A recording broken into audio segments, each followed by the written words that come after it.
میں بھی اپنی طرف سے چاہوں گا کہ آج کے دن جو یوم آزادی کا دن ہے، پاکستان کے یوم آزادی کا دن ہے، آپ کی خدمت میں ہوں، تمام تو پاکستانیوں کی خدمت میں اس کی مبارکباد پیش کروں، اور کتنی اچھی مناسبت ہے کہ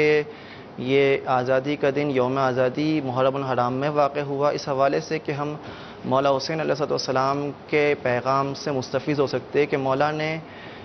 حقیقی وطن کا تعارف فرمایا ہے کہ کیا ہے ہمارا حقیقی وطن۔ ہر بالکل انسان اپنے وطن سے محبت کرتا ہے، لیکن اس سے پہلے وطن کی پہچان ضروری ہے۔ بالکل ہم وطن کو پہچانیں گے تب اس سے محبت کریں گے، پیار کریں گے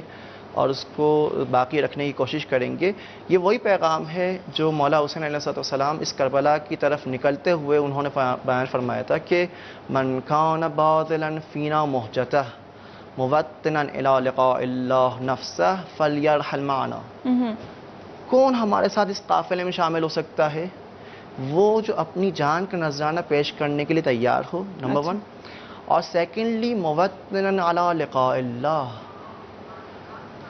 لقاء الہی کو اپنا وطن شمار کرے، اس لقاء الہی تک پہنچنے کی کوشش کرنا چاہ رہا ہو، اس کے دل میں یہ بات ہو کہ اس وطن تک جو حقیقی وطن ہے، لقاء الہی تک پہنچنا، یہ تمام تر انسانوں کا حقیقی وطن ہے، اس تک ہم نے پہنچنا ہے۔ بالکل اس تک پہنچنا چاہتا ہے تو فلیرحل معنا، ہمارے ساتھ میں اس قافلے میں شامل ہو جائے۔ بالکل اگر ہم بھی کربلا والوں کے اس قافلے میں شامل ہونا چاہ رہے تو ہمیں حقیقی وطن سے محبت اور پیار کرنا ہوگا۔ بالکل